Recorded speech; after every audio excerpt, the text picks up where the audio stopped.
Welcome to the Black Entrepreneur Experience podcast, inside the business, buzz, and brilliance of Black entrepreneurs. Here is your host, Dr. Frances Richards.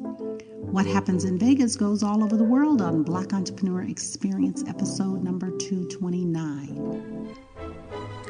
Subscribe to our mailing list to receive weekly updates and exclusive content delivered right to your inbox. Go to drfrancesrichards.com. That's drfrancesrichards.com to subscribe to our mailing list and be entered into our monthly drawing. That's drfrancesrichards.com,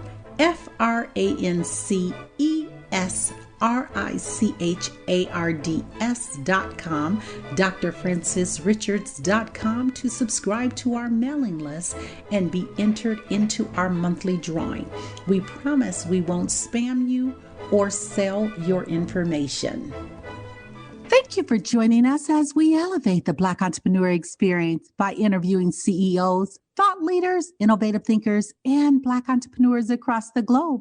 I'm your host, Dr. Frances Richards, former GM, entrepreneur, and author. Welcome, Omar L. Harris. Thank you very much. Very happy to be here, Dr. Frances.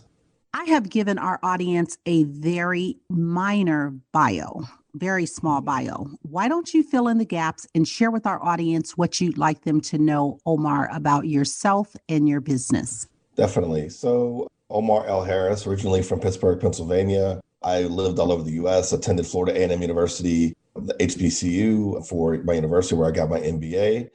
Spent over 20 years in the pharmaceutical industry, working on 4 different continents, U.S., Turkey, Asia, and Brazil. And along the way, discovered leadership principles that I packaged into 2 books, Leaderboard, The DNA of High Performance Teams, and most recently, the Servant Leader's Manifesto, published in April of last year. I started my own consulting company, Intent Consulting, in July of last year, post leaving the pharmaceutical industry. And now I'm doing high performance team coaching, individual coaching, leadership consulting for all levels of organizations, and also starting a new technology startup called Tempo, which is going to be the world's first software application for inclusion in organizations. That is pretty impressive. So where do we start? We have to unpack some of that. So talk about that aha moment, Omar, that you knew that your business was going to be successful. Tell us that story. Well, I've been entrepreneurial throughout my entire life. My first company I started when I was actually 7 years old, selling golf balls back to golfers when I was living in Charleston, West Virginia. I've had several companies when I was in university. I had a technology startup in 2010, and now this is my 4th or 5th entrepreneurial endeavor with Intent Consulting and also with the technology company that I'm building as well. So for me, I never doubt myself in terms of the direction, because one of my favorite speakers, Guy Kawasaki, who used to be an evangelist for Apple, says, make meaning and then you will make money. So if you focus on making meaning, then the financial resources will come. And so because everything I do is focused with the intention of making meaning and making people have more meaningful, engaged, productive, and successful lives, then the resources flow in as a result of that. Talk about your books. So Leaderboard, The DNA of High Performance Teams, was really my attempt to bridge the gap between what some of my favorite leadership thought leaders talked about theoretically in their books, like Good to Great and the 7 Habits of Highly Effective People and things like that, and actually trying to apply them in the real world. And so in working to apply those principles, I came up with my own set of team performance acceleration principles that are listed in the book. And it's kind of the book takes a unique format where you have half the book is a fictional story of a leader trying to build a high performance team prior to a product launch. And then the back half of the book are the lessons from the book that you can take away, as well as a extensive library of free resources you can download once you read the book.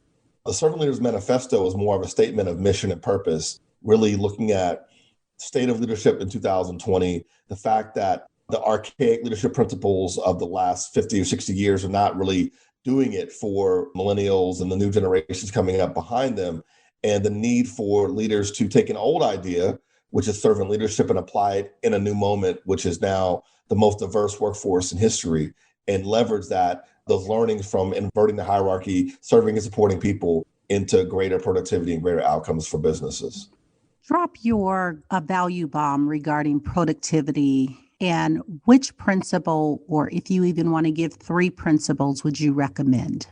So when it comes to productivity, firstly, you have to be personally effective. So I think when I talk about personal effectiveness in the Servant Leaders Manifesto, which is an acronym MHT for mindset, habits, and tracking. Mindset is really when you have the proactive mindset where you're not going to let anything that is within your control stop you. That's the proactive mindset that we talk about. Then habits are high performance habits, reading, meditating, affirmations, exercise, scribing, gratitude journaling. These are high performance, eating right, drinking water, getting enough sleep. These are high performance habits that the best, most successful people implement. And then you have accountability, personal accountability. So I think that this is very important to be personally accountable. When you're personally accountable and people see you walking the talk, then that's the beginning of gaining trust, increasing your influence in terms of getting people to follow you. So that's really 3 key aspects of beginning productivity. The next piece of productivity, if you're a leader, is leveraging positive psychology. What I mean by that is basically being someone who energizes and inspires people versus taking away energy from people by micromanaging and leveraging other toxic behaviors, ego-driven behaviors. That doesn't engage people when to make them productive. So when you connect with people and you provide positivity towards them, that's when you can see people really shine. And the third principle around productivity is leveraging strengths versus weakness. So I'm a Gallup certified strengths coach. I'm someone who believes that you can develop much faster on a basis of strength than on a basis of weakness. And so by focusing on what you're naturally good at and developing that strength, you can achieve things you never thought possible. Omar, someone's listening and saying, how can I get Omar's books? How can they purchase your books? Amazon.com is the right place to get my books. If you want autographed copies, go to my website, www.omarlharris.com. Talk about publishing your books. Did you self-publish or did you hire a publisher to help you with your books? So back in 2009, when I was transitioning from my corporate role to my world after corporate for the first time, I combined forces with 2 other authors, Stephanie Casher and James W. Lewis, who are a couple who live in Santa Cruz, California. And we decided to create our own independent publishing venture called the Pantheon Collective.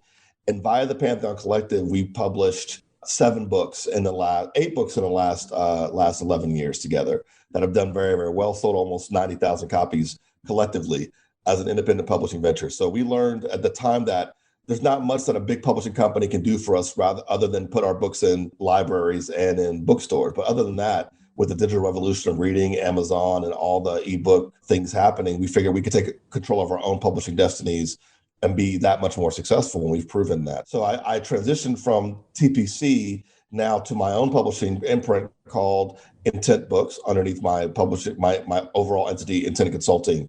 And that's the imprint with which I published the Servant Leaders Manifesto.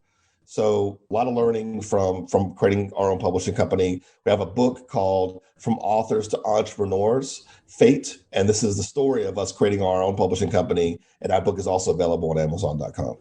And talk about that transition from that publishing company to your own publishing company.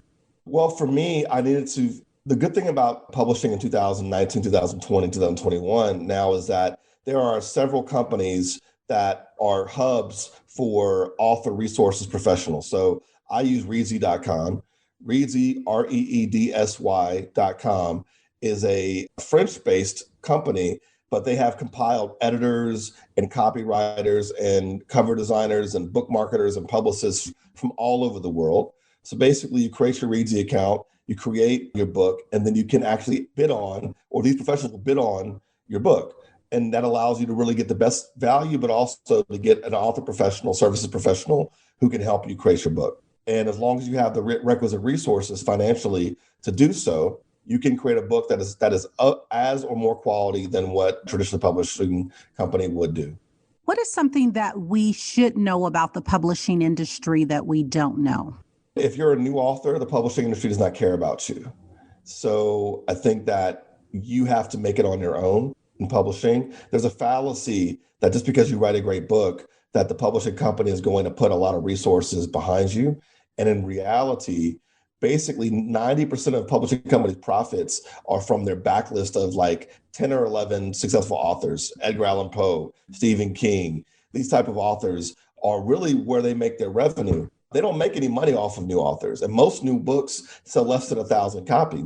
Most books by first-time authors sell less than 1,000 copies. So if you think you're going to get this big publicist and this big book push from your traditional publishing, you're not. You're going to have to be doing the work anyway. So you might as well incorporate and create your own publishing company and go out there on your own. Omar, what do you attribute your success to selling 90,000 books? I think it was a moment. So I think that we captured the wave of ebooks back in 2010. Now that wave has gone back towards print. So now with my most recent books, I'm selling a lot more print copies than we'd ever sold in the past. But for the first 4 or 5 years of our publishing company, our strategy of focusing on low overhead operations, so we're not making too many print books, we're focusing on driving ebooks. That strategy really worked out because people were downloading the Kindle app, they were having their Kindle reading devices, and they were reading more ebooks than ever before. Plus, you have a low price strategy where our books were between 99 cents and $3.99. And so we were able to tap into a section of the market and ride that. Plus, we have great stories and great creativity and great quality behind our books. So I think that all that conspired together to make us very successful in terms of the sales of our book. Now, we had one book. We've had 2 books that have done very, very well. One book is called Sell Out, which is by James W. Lewis, who wrote a book about interracial dating back in 2010. And then my book, One Blood, which is a supernatural suspense novel in the vein of Tananarive Due and Stephen King. That book sold over 60,000 copies. So I think between 2 books, we did a lot of that, a lot of those sales between 2 books. But every book we've sold would have sold over 5,000 copies. Congratulations. Thank you very much. What can we do right now to support your business? So I think for me, definitely read the books. Reading the books is very important, but also engaging me as a leadership consultant and as a coach would be 2 ways that if you're working in an enterprise, you're looking for personal coaching and you're trying to increase your own career success, engage me as a coach. I've created a unique coaching platform called the 3-Hour Challenge. Basically, you give me 3 hours and I will give you a path forward in terms of your career. So that's one way. Also, if you're leading a team, there's a lot of work we can do together in terms of from a consulting perspective. I can help you tap into the unique DNA of your team and also help build a much more cohesive and success-primed team for the future. So those are 2 definite ways, plus supporting the books, of course. And with your coaching and coaching with teams, are you doing any of that virtually or are you doing in person? How is that working in this world of COVID? It's all virtual now. So everything I'm doing is virtual. I'm also doing a lot of speaking as well, public speaking. So also if you're looking for inspirational public speaking, that's something else I can offer for your organization, but all virtual. We have to wait till the vaccines really begin to prove their effectiveness in developing herd immunity. But for now, virtual is the way to go. And I'm very comfortable in that space. And we can do basically everything we can do face to face, we can do virtual these days. So it's very effective. Omar, you spent a lot of years in the pharmaceutical industry, speaking of vaccination and COVID-19. Talk to our audience about that. I worked for a company, GSK, which is one of the big 4 vaccinators in the world. People don't know that because of the population in the world, there's not enough. No one company can have a monopoly on vaccination. So the big 4 companies, Pfizer, GlaxoSmithKline, Merck, they basically divide, and Sanofi, they divide up the world in terms of each company having about 25% market share in terms of global vaccination. And I worked for GSK for 5.5 years. And there's a lot of fallacies about vaccination that are out there, a lot of misinformation, people trying to make links to autism, making links to conspiracies and thinking that this is going to bring about the zombie apocalypse and some of the more ridiculous things I read online. It's like this. Basically, the most preventative diseases for children, pneumococcal disease and diphtheria and mumps and chickenpox and all these things have faded really into the background because of vaccination. People are living longer, healthier lives now because of vaccination. Vaccination is one of the key pillars of health in the world. This is one of the reasons why the world is becoming more prosperous and people are living longer, healthier lives. So you can't have a tool that helps you live longer, healthier lives and then also be the thing that's going to turn us into zombies. So I think that people need to stop watching so much Netflix and reading, conspiracy theory blogs and start thinking rationally about science. I was in Singapore recently, and we were in a group, and basically 4 people in the group said they weren't going to take the vaccine, and 4 were like, we're going to take it. And I said, guys, what is the holdup? And people were really concerned about the safety of the vaccine, or they were thinking that it's a vehicle for Bill Gates to sterilize the population. And there's just so much misinformation out there. This is about getting back to normal lives. If you want to get back to normal lives, if you want to go back to restaurants and movie theaters and amusement parks and all the things that we loved doing prior to 2020, get your vaccination and move on with life and stop worrying about nonsense things on blogs and misinformation, because vaccines have been proven to be very, very safe and effective. There are so many companies, there are so many brands and businesses that are dominating. What brand or business that's dominating, Omar, that you admire, and why? I admire Amazon.com because from the beginning, from their inception, first of all, they were a company built off of literacy and books. So, Jeff Bezos built this empire off of the back of books. And I just love the origin of that because I'm a writer and I'm an avid reader. The second thing is that they have remained massively customer focused in their mission. So customer focus is at the heart of everything that Amazon does. The customer experience and elevating that experience is at the heart of everything that Amazon does. And that is the ethos of servant leadership.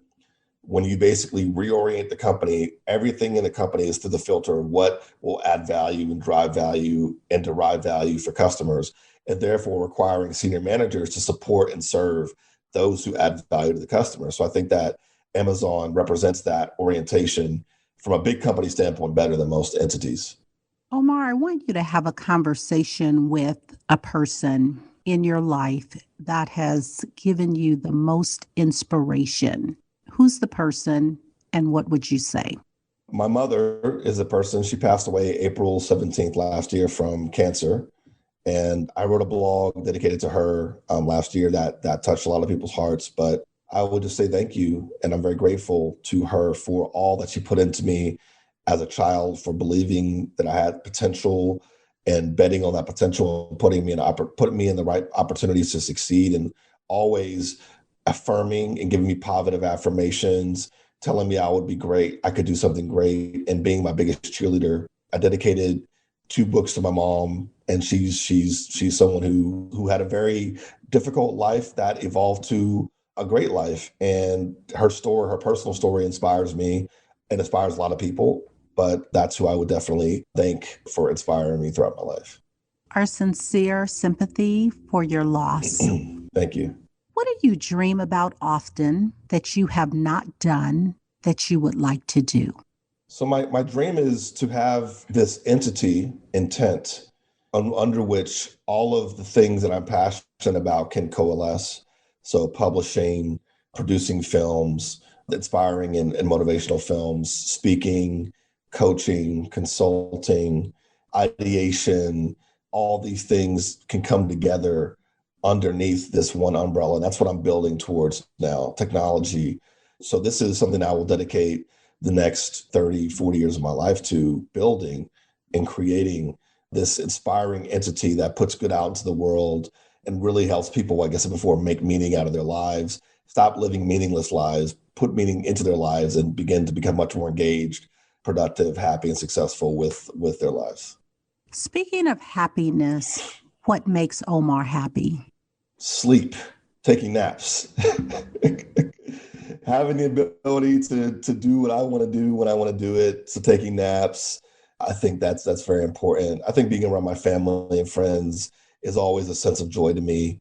But also, I derive great joy from coaching, from helping people find their path. And when I know that something I've written, or having an individual coaching conversation with someone, or getting feedback on my books, when I know that it's made a difference, that definitely gives me a sense of satisfaction and happiness that I am doing what I was put on earth to do.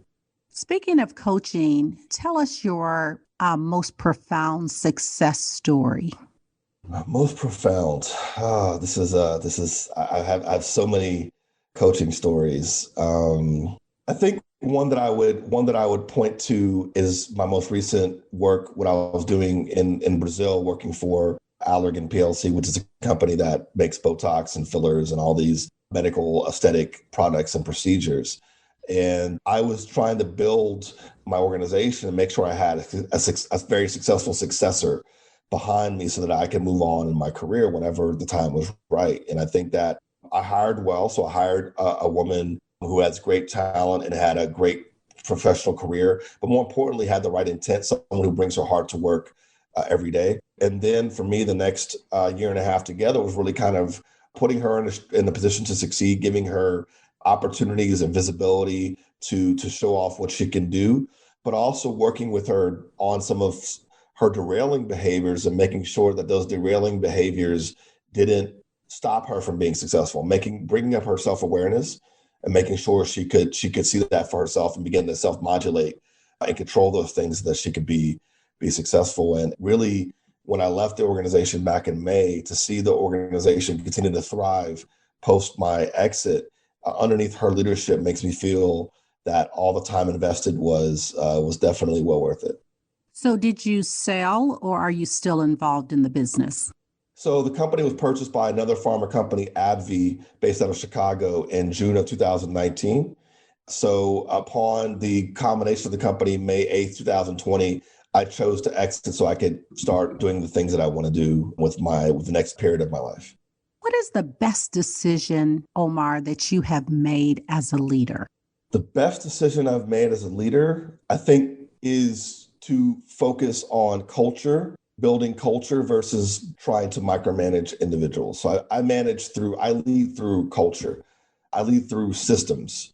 And I think that by doubling down on the space of creating systems and processes that govern the business and govern how we work. For example, one system is the inverted triangle. So basically, we all exist to work for those who add value to the customer. When you create that system, that means that we as a leadership team are not concerned with interpersonal politics, things of that nature.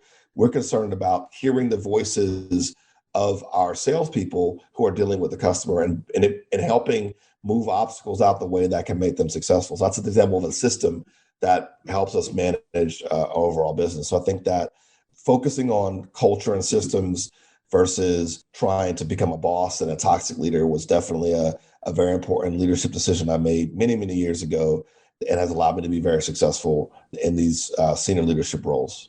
You talked about hearing. The word is listening. What is the resounding sound that your generation is saying?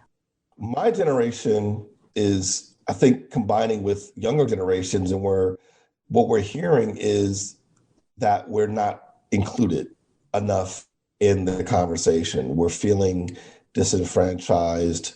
We're feeling that our presence in society does not matter. And I think that's the biggest thing that we're hearing now. We're seeing it even this week as we're recording this. This is the same week that the MAGA supporters stormed the Capitol in the US. And if you look at what happened during the Black Lives Matter protests last summer and how the police responded to that with riot gear in front of the Lincoln Memorial versus the Capitol being overrun by mostly white men, we all know that the difference, if those were Black people, there would have been a lot more violence and a lot more death than we saw played out on the national stage a couple of days ago. So that makes us feel that there's a double standard in society. And that's a gap that we need to close. We need to be included. We need to be heard. We need to be seen. And we need to feel that we matter as much as other groups in society. And how do you close that gap? You close that gap by not allowing yourself to be suppressed.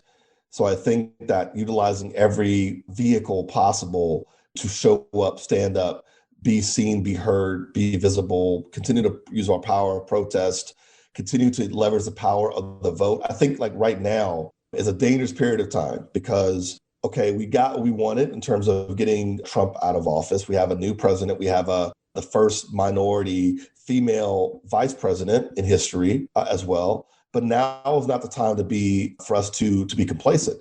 Now is the time for us to cash checks because basically these people owe us. The senators in Georgia owe us, the nation owes us a debt for helping to make this change happen. And we require our reparations. So we have to keep standing up for that and not letting people feel that take us for granted, take our vote for granted, take our presence for granted, take our support for granted. We cannot allow them to take our support for granted. So I think we do that by remaining organized, remaining vocal, and continuing to leverage our power in all the ways that matters in society. Thank you for that. And when we talk about leverage and we talk about owing, we owe ourselves. And so let's talk about how can we, as African Americans, from the Black diasporas, I agree with you. I think that this is a season, 2021, of elevation, elevation through entrepreneurship, through ownership. It is definitely a season of opportunity. Talk about that. Well, I like what you said there about ownership, because I think that it is about taking our destinies into our own hands. In my own career, I saw that despite being revered as one of the best leaders in my company, and the people who have worked for me always, any people who've just met me on an ancillary basis, feeling the impact and my influence and the positivity of what I bring, but seeing that senior leaders, mostly white, were not going to kind of share the wealth, I said, well, it's time for me to become an owner and level up. And so I think that that's something we all have to do is level up, pull resources, and continue to make our presence felt in business, because business is a way to transform society. So I mean, right now we have 3 Black CEOs of Fortune 500 companies. So if you're working for a Fortune 500 company and you think you're going to become a CEO, you may need to rethink that ambition. And I don't know if that's the path. I think the path is more, as you mentioned, entrepreneurship, ownership, leveling up, taking control of your own destiny. Do what we did with our publishing company. See the game for what it is and find a way to win the game on your own terms. And I believe that once we do that, once we do more of that, once we have a system where we're going to more Black banks, we're going to more self-contained sources of financing, VC firm, we keep going to the wrong sources for validation. We keep going to, we're trying to get on a certain stage, or worried about, pedigree. Stop worrying about pedigree. Start worrying about impact. And whatever gets you to the impact is what matters more than the pedigree of saying you have so-and-so VC firm behind you, or you went to so-and-so university. Those things matter far less than what impact you put out into the world. So I believe that if we can leverage our own infrastructure, we can be much more impactful and make our voices that much more heard via entrepreneurship, via self-contained wealth creation in the community, than via giving it all away to those who don't represent us. Omar, you talked about, let's talk about legacy. When it's all said and done, how do you want to be remembered? I would love to be remembered in the leadership space as the person who helped upset the boss and toxic leadership and ego-driven status quo. So the person who kind of said the sky is falling on this boss archetype, and influenced and inspired millions of people to not seek leadership for ego-driven concerns, but for the point of leadership, which is to positively impact society and individuals in terms of helping them live more meaningful lives. So that's something I really want to deliver in my life. Talk about your influencers. Who are your top 2 influencers in your life, and what lessons did they teach you? So one major influencer in my life, it's not a person who's alive. Martin Luther King, I think, is somebody who is someone who inspires me constantly. I think he's habitually underestimated for his strategic acumen, and just the more you think about conquering hatred with love, that really is something that's in my heart. So I'm trying to conquer toxicity in the workforce with love. And I think that directly inspires my mission and the work that I do. There has to be a better way. People are living miserable lives at work. It's 1/3 of your life. It shouldn't be miserable. It should be a source of inspiration and development and purpose. And unfortunately, these days, it's not. Another person is Muhammad Ali, just because of his ability to manifest greatness. So when he was 12 years old, he said, I'm going to be champion by the time I'm 22.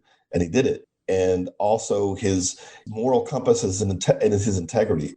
So for me, I aim to have the same integrity as Muhammad Ali, which is stand up for your values and what you believe in, even if it takes money out of your pocket. Because, I mean, Muhammad Ali lost millions of dollars during the period of time that he protested the Vietnam War, and he lost his championship belt. So I think that the examples of those two men really inspire me and keep me fired up. I have Muhammad Ali all over my office here. So basically, whenever I feel down, I just look at one of my posters here and let him inspire me. Omar, what do you need right now that you don't have for you to level up more? Well, for my technology startup, I'm really looking to raise capital to really scale that business much faster. I think we have a very good idea and we have a good platform, but we're going to need to scale quickly. So I'm really going to be seeking out venture capitalist funding, but from Black-owned sources and from inclusive sources very soon. So that's something that will help us to achieve our goals much faster. Have you had any experience in VC funding, or do you have a mentor? Yes, I previously raised funding for a previous technology startup about 10 years ago. I have several mentors in the space. And every day now, this is great. So I want to say that to the listeners right now, because of everything that's happening, people are awakened and there's more opportunities for money than ever before. Every day there's a new grant, a new VC firm coming out, a new celebrity offering funding, Jay-Z, Nas, any of these people. So this is the time to go and get it because it's available. It's out there. You just have to know how to put your package together and really know how to pitch. And if you're looking for that, I can help you with that as well. But this is the opportunity. This is the moment where a lot of our dreams can manifest because there's money in the system and the barriers are being dismantled to helping us get that money. So someone had tuned out and then their little antenna went up and you said, capital, money, I can help. You have to drop the information again. Tell them how they could connect with you, Omar. Yes. So once again, best way is through my website, www.omarlharris.com. Omar@omarlharris.com is my personal email. So let's get in contact because for me, what we don't know is how to pitch. So that's what I can help you with is building your pitch. And there's a rule to pitching that is very, very effective, 10, 20, 30. I'll give you this information right now. No more than 10 slides, no more than 20 minutes, and no less than 30-point font on your slides. So you have to be able to tell your entire story in the 10, 20, 30 format. 10 slides, 20 minutes, and no less than 30-point font on the slides. Pictures are better than words anyway. So that's just a little bit of game I can give you right now to help you start off. Thank you for that. Is there a social cause tied to your business mission? Yes. So my upcoming book, which is coming out in hopefully March of this year, is called Be a Jedi Leader, Not a Boss. Jedi is an acronym for Justice, Equity, Diversity, and Inclusion. And this is really where we begin to talk about what leadership is all about. Via leveraging justice, equity, diversity, and inclusion, we can begin to, for the first time, level up outcomes for more than just shareholders, but also for employees, customers, communities, and the environment, in addition to shareholders. So in my latest book, I'm going to talk about how leaders can do that and how we can go from where we are today to becoming more Jedi leaders and showing that not to be scared of weighing into social justice, equity, diversity, inclusion. It's not an either or proposition. You must do these things for businesses to succeed in the next 20, 30, 40 years. By 2032, America is going to be more brown than white. What happens then? These leaders are not going to know what to do with themselves. So it's time to really make the transition to a new brand of leadership and to begin to make sure that your leadership is doing more than just putting profits in the pockets of fat cat shareholders. We've got to do more for the world. And this is where the Jedi leadership model is where we begin to do that. That's pretty cool. I love acronyms. So thank you for sharing that. Welcome. If you could change one thing, what would it be? If I could change one thing, And I know I said earlier that I love sleep makes me happy. I would make it so we don't have to sleep, because think about how much time we get back if you don't sleep. So if we didn't require sleep for recharging, for basic health, then it would be amazing what we could accomplish. Our lives would be twice as long. Omar, speaking of health, let's talk about self-care. What does that look like for Omar? So I read a brilliant book called The Miracle Morning by Hal Elrod, and he has a methodology called Savers that he does every morning. And I've started doing for myself for the last year and some change. And what it means is you get up an hour earlier in the morning than you traditionally would, and you reserve an hour every day for your personal development. And in that hour, you start off with silent meditation, A for affirmations, V for visualization, E for exercise, R for reading, and S for scribing, which means like gratitude journaling. So making this space, this hour, hour and a half every morning for self-care, for self-personal development. So now, get up in the morning, eat, exercise, watch a TED Talk. I'm listening to Barack Obama's A Promised Land right now on audiobooks, listen to about 20 minutes of that every day, do my affirmations, do my visualization, and also do gratitude journaling. And the progress I have seen in my own life with this approach is amazing. I wrote the Servant Leader's Manifesto in 4 months utilizing this approach. I've never written a book that fast before in my life, and it's one of my best reviewed books right now. So definitely there's something to be said for self-care, personal development, and I've seen the benefits of my own life. Talk about gratitude. What are you grateful for now in your life, Omar? So the power of gratitude journaling is that you just ground yourself in everything you're grateful for. Right now, I'm grateful for Zoom. I'm grateful that we can connect. You're in Las Vegas, I'm in Charlotte, North Carolina, and we're connecting and we're having this amazing conversation. I'm grateful for my ring light and my microphone and my other light to make sure that you can see me clearly. I'm grateful for coffee, grateful for water, grateful that I had a good night's sleep last night.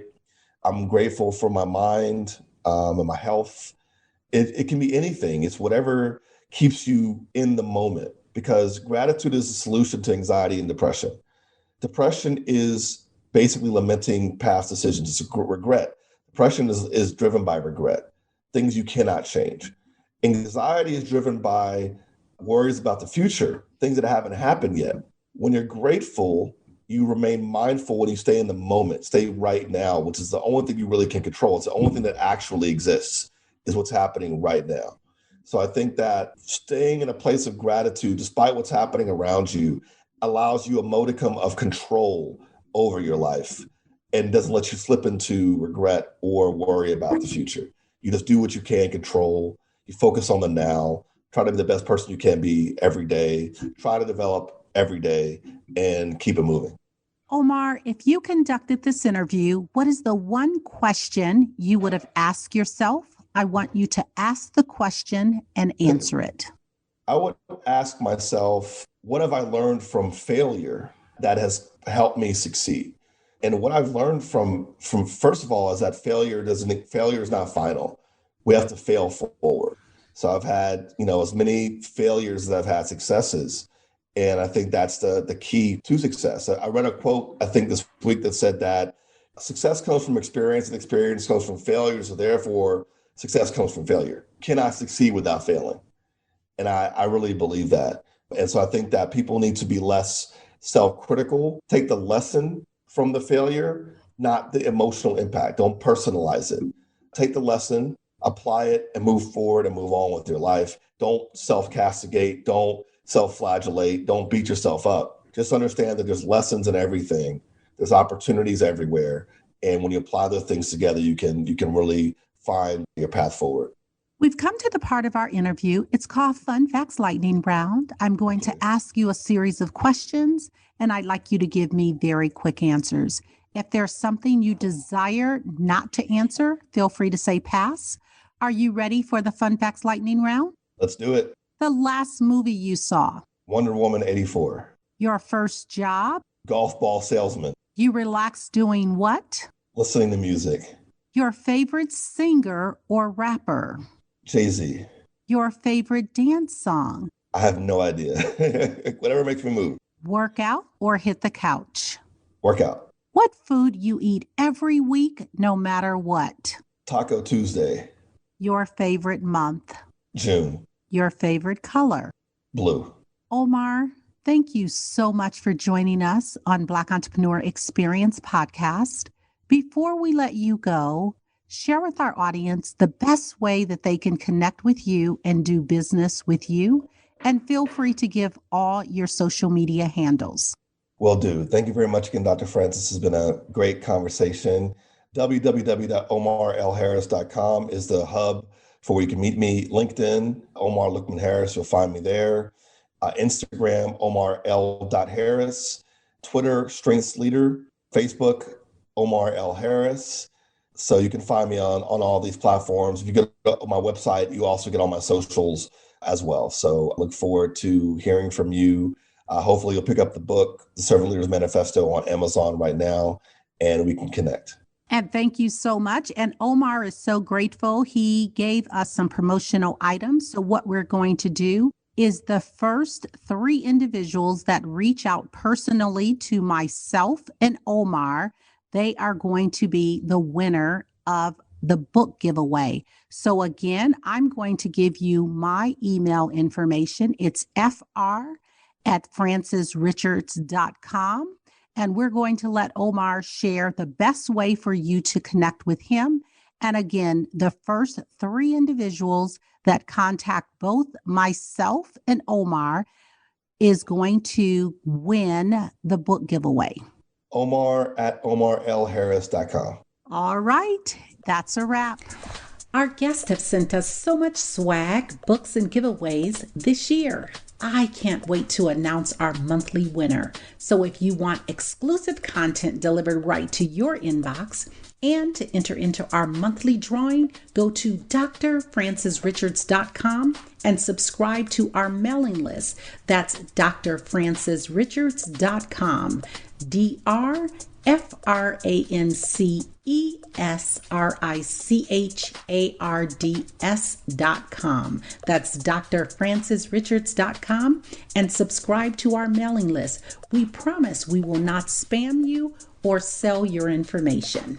Thank you for listening and subscribing to Black Entrepreneur Experience. We would love for you to leave a review and rating on iTunes and share with your friends. For show notes and more episodes, go to www.beepodcast.com. Join us next Wednesday, and remember, green is the new black. So keep your bank accounts and your business in the black.